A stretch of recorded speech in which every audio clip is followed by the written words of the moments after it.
জেলাতেই হতো। মুর্শিদাবাদের মানুষ, বাঁকুড়ার মানুষ, শিলিগুড়ির মানুষ, কুচবিহারের মানুষ, ঝাড়গ্রামের মানুষ কোথায় ভোরবেলায় এসে লাইন দিচ্ছে কলকাতায় সরকারি হসপিটালগুলোতে, যাদের আর্থিকভাবে যারা দুর্বল। তাহলে সেই সমস্ত জেলাতে যদি একটা করে পিজি হসপিটালের মতো বড় হসপিটাল থাকতো, তাহলে এখানকার খেটে খাওয়া শ্রমজীবী মানুষগুলোকে ভোরে গিয়ে লাইন দিতে হতো না, এখানে কাজ মিটিয়ে গিয়ে তারা একটা রোজ কাজ করে গিয়ে ওখানে পরিষেবাটা পেত? এই লড়াইটা আমাদের। এবার দেখুন 10,000 কোটি টাকা এরা খরচ করতে প্রস্তুত আছে, কিন্তু 10টা পিজি হসপিটাল করতে না, তা করবে না। এই আমাদের পাশেই তো নদিয়া জেলায় ওটা কোন এতে হয়েছে এমস করতে কত খরচ? সম্ভবত 1,000 কোটি টাকার প্রজেক্ট। কল্যাণী এমস করতে 1,000 কোটি টাকা বরাদ্দ হয়েছিল। তাহলে বলুন, আমি যদি কল্যাণী এমসেরই উদাহরণ দিই, তাহলে এই 10,000 কোটি টাকাতে কটা এরকম এমস তৈরি হতো? 10টা এমস তৈরি হতো। 10টা জেলার মানুষকে কিন্তু স্বাস্থ্য পরিষেবা নিয়ে আর ভাবতে হতো না।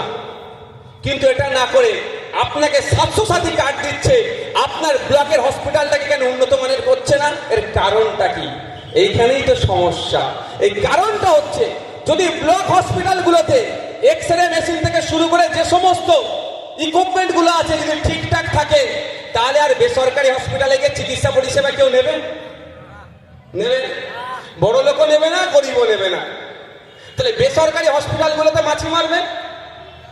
খোঁজ নিয়ে দেখুন, এলাকার যারা তৃণমূলের ব্লক লেভেলের নেতা আছে, এলাকার যারা তৃণমূলের জেলার নেতারা আছে, খোঁজ নিয়ে দেখুন বেসরকারি হসপিটালের মালিকদের সাথে এদের কত ভালো সম্পর্ক। দেখে নেবেন, এদের সাথে সুমধুর সম্পর্ক। কারণ খোঁজ নিলে দেখা যাবে মাসে মাসে একটা মাসোহারাও হয়তো বেসরকারি হসপিটালের মালিকগুলো দেয়, বাবু তুমি এটা রাখো, আর ব্লক হসপিটালের এক্সরে মেশিনের থাকলে টেকনিশিয়ান দিও না। আমি দায়িত্ব নিয়ে বলছি, আমাকে বিনা অপরাধে 42 দিন জেল কাটিয়েছে। একটা যদি শব্দ ভুল বলি, মমতা ব্যানার্জি, অভিষেক ব্যানার্জি কিন্তু আমাকে ছাড়বে না ভাই। আর আমি ওই জন্য দায়িত্ব নিয়ে বলছি, আমার দায়িত্ব কাউকে নিতে হবে না, আমি নিজে নিচ্ছি। এমনও হসপিটাল আছে, এক্সরে করতে যাবেন, কি বলবে বলুন তো? এক্সরে মেশিন আছে, কিন্তু টেকনিশিয়ান অর্থাৎ যে অপারেটিং করে, সহজ ভাষায় যদি বলি, যে মানুষটা আপনার এক্সরেটা করিয়ে দেবে। ওটা তো আর এমবিবিএস ডক্টর করবে না, সে তার অন্য কাজ। টেকনিশিয়ান আমরা মেডিকেলে যদি ভাষায় বলি টেকনিশিয়ান। তাহলে খোঁজ নিয়ে দেখবেন টেকনিশিয়ান নাই। ফলে কি বলবে, আছে জেঠিমা, আছে কাকিমা, আছে চাচি মেশিন, কিন্তু চাচি যে এক্সরে করবে সে আজ নাই। এই কেমন কথা? বাস্তব কথা এটা।